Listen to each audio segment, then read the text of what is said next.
Yo me llamo Iván y trabajaba en una gasolinera en Tamaulipas. Estaba en el turno de la noche. No era un trabajo que me gustara, pero lo agarré porque dejaba un poco más que un turno normal y yo necesitaba la lana. A esas horas casi siempre llegaba pura gente de paso. Traileros, gente que venía de la carretera, borrachos, patrullas que nomás daban vuelta, y uno que otro que no sabía si saludar o mejor no verlo. Siempre era lo mismo. Esa noche yo estaba normal, sin pensar en nada raro, hasta que llegó el tipo que me cambió la vida. Entró una camioneta negra, de esas grandotas, polarizadas, y se me echó casi encima. Bajó un vato alterado, y lo primero que hizo fue gritarme que lo despachara rápido, que no le hiciera perder tiempo.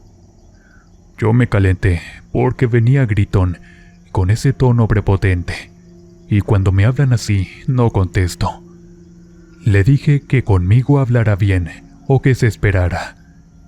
Él se me paró enfrente y me dijo: ¿A poco no sabes quién soy? Le contesté que no. Entonces me dijo que me iba a partir la madre y se levantó la playera, enseñándome la pistola. Ahí dejé el coraje y lo atendí en silencio. Me dijo que le llenara el tanque y que me apurara y que no estuviera chingando.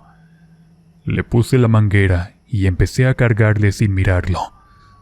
No me dijo gracias ni nada, solo me aventó la lana y se subió rápido. Antes de irse, me dijo que si alguien preguntaba, yo no había visto nada. Se largó en chinga, y no habían pasado ni 2 minutos cuando llegaron otras camionetas negras y entraron igual de golpe. Se bajaron varios hombres preguntando por una troca negra. Me preguntaron si la había visto, y yo solo señalé hacia la brecha, sin pensarlo mucho. Les dije que había agarrado camino por ahí. Ellos asentaron, se subieron a las camionetas y se fueron tras él. Después se escucharon balazos a lo lejos, muchas ráfagas. Yo seguí despachando como si nada. Solo terminé el turno y me fui. Al día siguiente, andaban comentando en varias partes que en la brecha se habían topado unos con otros, que hubo balacera, que iban cazando a un barbón. Unos decían que lo bajaron, otros que se les peló. Yo no pregunté nada, no quería saber más. Pensé que ahí iba a quedar el asunto. Pasaron 2 días y todo seguía más o menos normal. Hasta que en la tienda del rancho, escuché que alguien dijo que el barbón andaba preguntando quién lo había echado de cabeza, que quería saber quién había hablado. Uno que estaba ahí dijo que el vato estaba buscando al de la gasolinera. Cuando escuché eso, sentí claro que hablaban de mí. Yo fui el único que abrió la boca, nadie más había estado ahí. Seguí trabajando, pero ya no estaba tranquilo. La gente empezó a murmurar, los rumores crecían. Decían que el barbón estaba vivo. Decían que estaba buscando al que lo delató. Yo no conté mi parte. Nadie supo que fui yo el que dio la dirección. Pero el chisme ya andaba rondando. Y en estos lugares, los chismes no se hacen solos.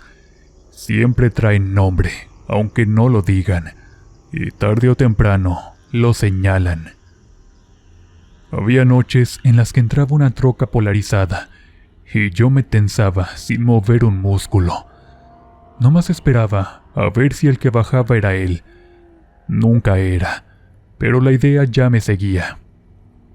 Seguí despachando, pero ya no pensando en cuándo iba a acabar el turno, sino en si alguien iba a bajar preguntando por mí. Me empecé a quedar callado, más de lo normal. Evitaba platicar con los clientes o hacer conversación. No quería que nadie me reconociera ni me recordara la cara. La jefa me veía llegando raro a la casa. Yo no le contaba todo, pero ella sabía que algo traía. Me dijo que me cuidara y que rezaría por mí a la santa, como ella se dedicaba a eso de las limpias. Es más, me dejó un poco más tranquilo saber que alguien iba a rezar por mí. Pasé así varias noches, hasta que un compa me habló en corto afuera de la tienda y me dijo: dicen que ese vato anda encabronado y que juró que iba a encontrar al que lo delató, y que no fue cualquiera, fue alguien del turno de la noche. Él me miró como esperando la confirmación. Yo no dije nada, nomás asentí leve, como si no importara. Pero por dentro, yo sabía bien que el que abrí la boca fui yo, y tarde o temprano se iba a saber. Después de ese aviso, empecé a cuidarme más, pero sin que se notara. Yo ya no volteaba tanto a ver a la gente a los ojos, nomás despachaba y punto. Había noches que me quedaba mirando la carretera, preguntando si una de esas luces que venían a lo lejos era él. Estaba desesperado. Incluso a veces, si tenía hambre, me la aguantaba y mejor comía en la casa. No quería quedarme más tiempo del necesario, por si caía una camioneta y me preguntaban algo en caliente. La jefa notó que andaba serio y me dijo que esa clase de cosas no se quedan así nomás. Yo no respondí, ni me defendí. Yo sabía dentro de mí que estaba condenado. Un día, casi al final del turno, llegó uno de los mismos que habían venido aquella noche. No el barbón, sino otro, pero yo lo reconocí. No se bajó agresivo, nada más entró a cargar. Me miró como midiéndome, pero sin hablar. Me preguntó cuánto era. Pagó, se subió y se fue. Eso me confirmó que ya sabían quién era yo.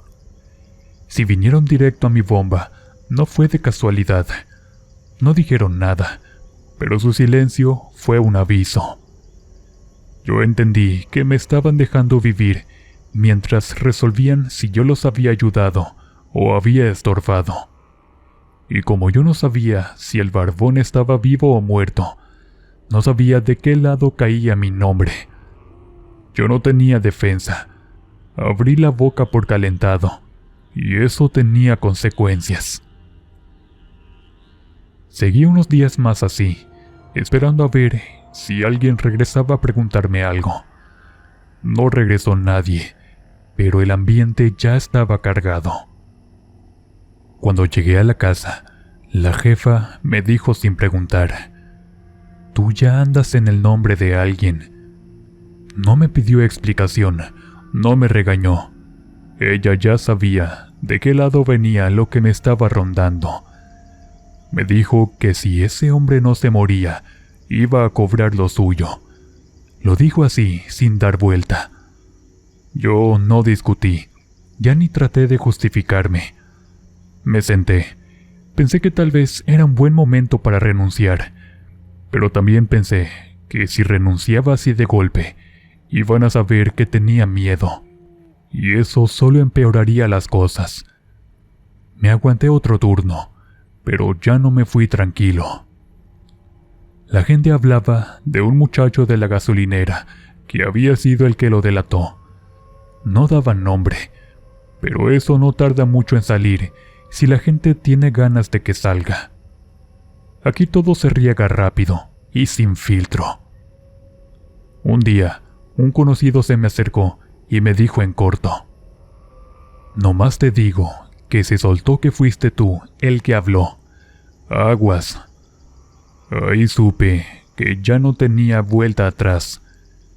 Primero fue un rumor, luego se hizo señal apuntada sin nombre, y al final ya decían: «El despachador del turno de la noche», y ese mismo era yo. Cuando entendí que ya estaba identificado, Aunque no hubiera orden directa todavía, supe que no podía seguir ahí parado esperando. No sabía cuándo, ni quién ni cómo, pero sabía que iba a pasar algo. Y en ese tipo de cosas, el que se queda quieto, se muere parado. Yo ya no estaba trabajando, yo estaba esperando que cayeran por mí.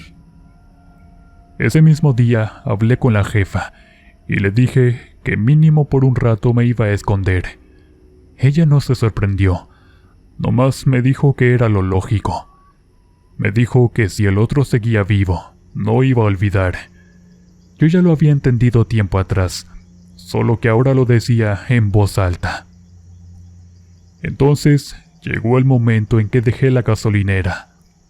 No di explicación formal, nomás no regresé. No dije a dónde iba, ni por cuánto tiempo. Tenía claro que, si el cabrón me quería encontrar, lo primero que iba a buscar era en la gasolinera.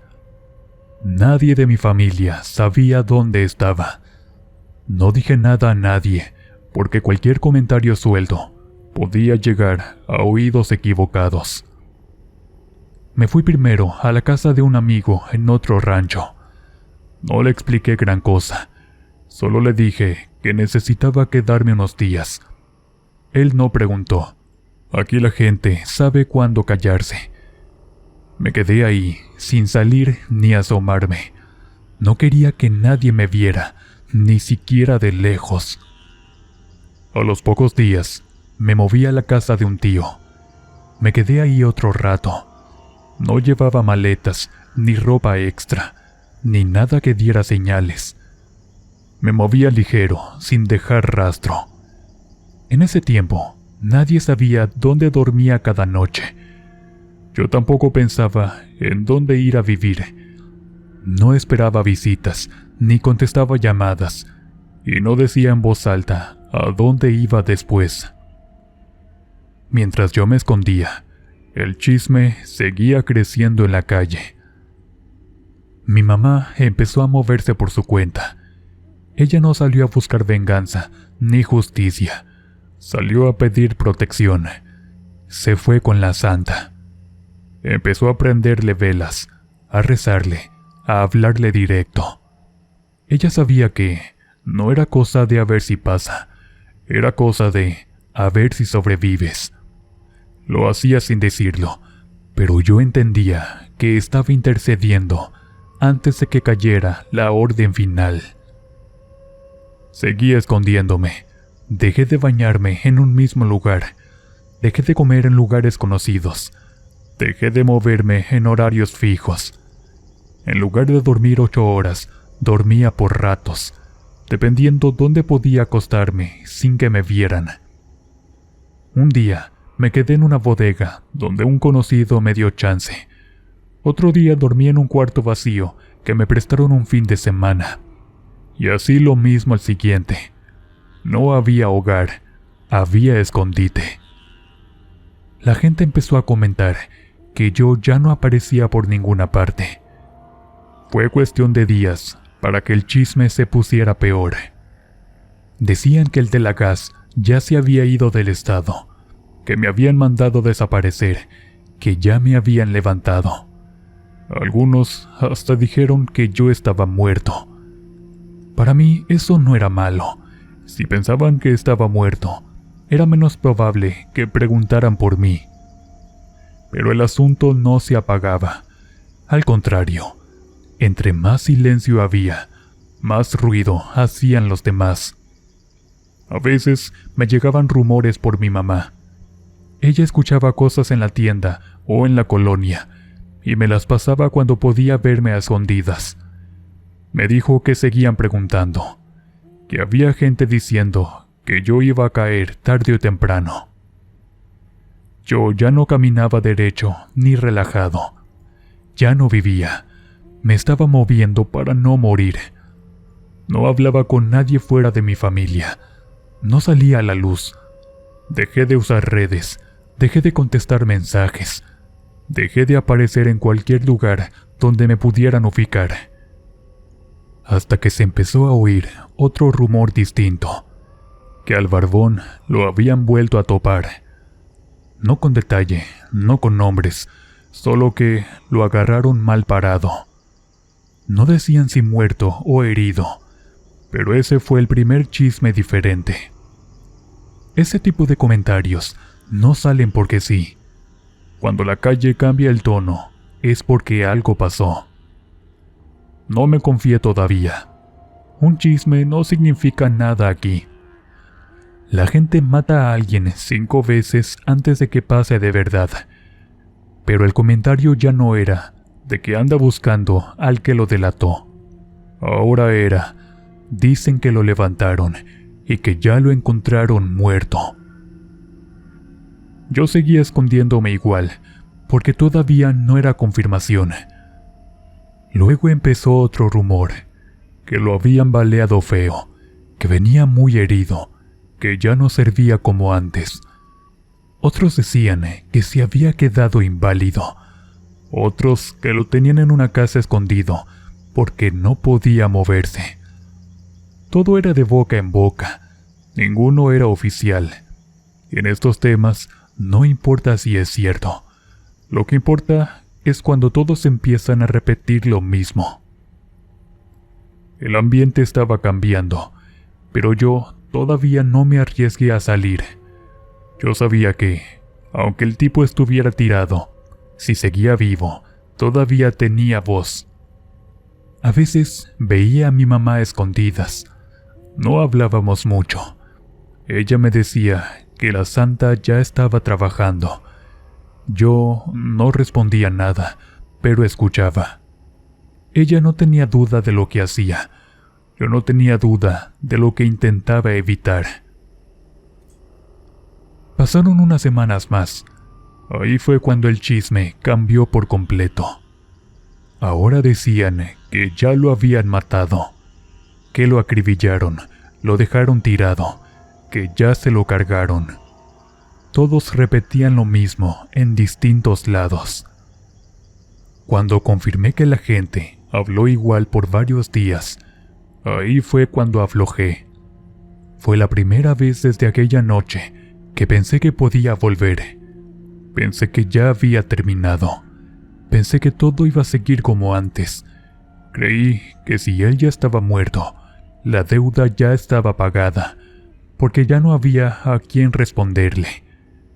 En mi cabeza, si el problema había empezado por él, debía terminarse con él. Agarré mis cosas y me regresé al rancho. La gente me vio, pero no preguntó. Nadie se me acercó a cuestionarme nada. Cuando nadie te pregunta, es porque ya cerraron el tema. No me hicieron fiesta ni bienvenida. Tampoco me vieron raro. Fue como si hubiera salido y vuelto sin más. La primera noche que volví, dormí normal. Ni me moví. Me dije a mí mismo que todo quedó atrás. Pensé que mi vida iba a seguir como sin nada. No miré hacia atrás. No revisé sombras ni esquinas. Solo descansé, sintiendo que ya había pasado lo peor. Ahí estaba equivocado. Cuando regresé al rancho, todo se sentía más callado que antes, pero no pesado. Era ese tipo de silencio que se queda después de que una tormenta ya pasó. Yo ya caminaba por la calle sin estar volteando a cada rato. Ya no me movía escondiéndome. Volví a mi rutina sin preocuparme quién entraba o quién salía. Me creí libre. Mi mamá seguía rezando, pero ya no con urgencia. Yo pensé que era normal, porque ella nunca deja de rezar. No entendía en ese momento que ella no había cerrado el ciclo, solo lo mantuvo vivo. Ella me veía, pero no soltaba del todo la cara de que algo seguía pendiente.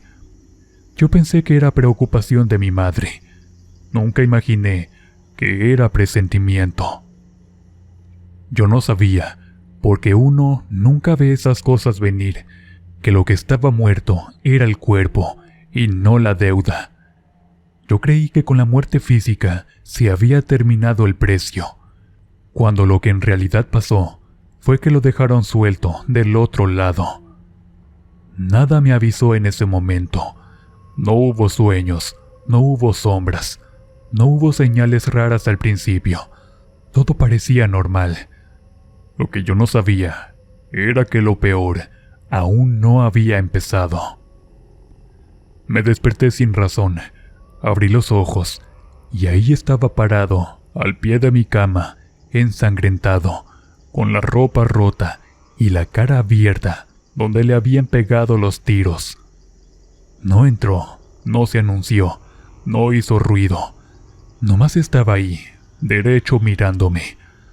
No parecía un recuerdo, no parecía sueño. Era él, muerto, pero ahí. Me quedó viéndome con los ojos descompuestos, vacíos, pero clavados en mí. Y lo primero que hizo fue hablar, sin esperar reacción, sin darme respiro. ¿Qué? ¿Pensaste que ya se había acabado? ¿Creíste que te ibas a ir limpio? ¿Tú creíste que me ibas a echar de cabeza y luego dormir como sin nada? La voz no era igual que cuando estaba vivo. Era más seca, más pesada, como si viniera arrastrando tierra. Sonaba rota, pero llena de coraje. No me gritaba por llamar la atención, me gritaba porque venía a cobrar. No tenía que preguntar si era él, se reconocía sin pensar. Tú me entregaste, me dijo. Tú abriste el hocico, y por tu maldita culpa me quedé tirado como perro.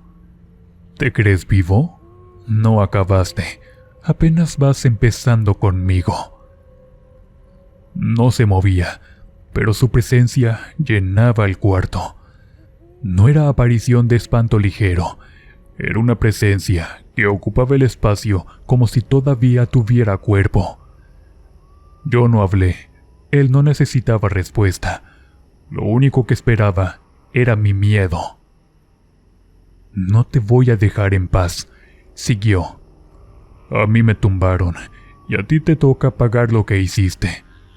Mientras yo no descanse, tú tampoco lo harás, ni en esta cama ni en ninguna parte. No se desvaneció, no hizo ruido al irse, simplemente dejó de estar enfrente, como si hubiera cortado la escena de golpe. Un parpadeo y ya no estaba, pero el aire se quedó cargado, como si se hubiera quedado una parte de él ahí pegada en el cuarto. No grité, no dije nada, solo me quedé recostado, mirando a los pies de la cama, sabiendo que lo que había visto no fue imaginación. Cuando un muerto te mira directo, no lo confundes con sueño, y cuando un muerto te viene a reclamar, no viene a visitarte, viene para quedarse. Pasé el resto de la noche sin volver a cerrar los ojos. No era temor que apareciera otra vez, era certeza de que lo iba a hacer. Al día siguiente, me levanté sin dormir y sin decir nada. No conté nada, no busqué explicación, tampoco traté de convencerme de que lo imaginé. Yo sabía lo que era. Lo que mataron fue el cuervo, pero no la deuda. Yo pensaba que había vuelto a mi vida normal, pero en realidad, él había estado esperando a que me confiara. Después de la primera vez, no pasó un solo día sin que yo estuviera esperando la segunda. No sabía cuándo ni cómo, pero sabía que vendría. No fue esa misma noche, pero tampoco tardó mucho. 2 noches después, volvió a aparecerse, igual de directo, dentro del cuarto. Esta vez no estaba parado, estaba sentado en la orilla de la cama, de espaldas, como si me estuviera esperando desde antes que yo abriera los ojos. Giró la cabeza despacio, sin mover el cuerpo, y me habló igual de cargado. No te hagas idiota, aquí voy a estar, y no me voy a parar. Se levantó y se acercó, no caminando, sino apareciendo más cerca, sin transición. No necesitaba pasos, se acomodaba donde quería, como si el espacio le perteneciera. No dejó olor, no dejó sombra, pero sí dejó la sensación de peso, como si la habitación tuviera más gente de la que podía caber. Después empezó a variar. A veces no se manifestaba completo. A veces se veía solo la sombra de su silueta dentro del cuarto, quieta mirándome. Otras veces lo veía parado a un lado de la cama. No hacía ruido, nunca advertía, nomás estaba ahí. Y cada vez que lo veía, era igual de claro. No venía a espantarme, venía a perseguirme. Una noche, lo vi recargado en el marco de la puerta, con los dientes llenos de sangre seca y la mandíbula chueca. Otro día lo vi pegado al lado de mi colchón, como si se hubiera acostado conmigo, respirando sin aire. Ahí entendí que lo que yo pensaba que se había terminado, en realidad apenas había comenzado. Yo me escondí de un hombre vivo, pero no puedes esconderte de alguien que ya no ocupa camino ni puerta para llegar. Afuera yo podía correr, aquí dentro no. Desde esa noche ya no duermo, no descanso y no tengo silencio. No se ha ido ni un solo día, no se perdió, no se disolvió.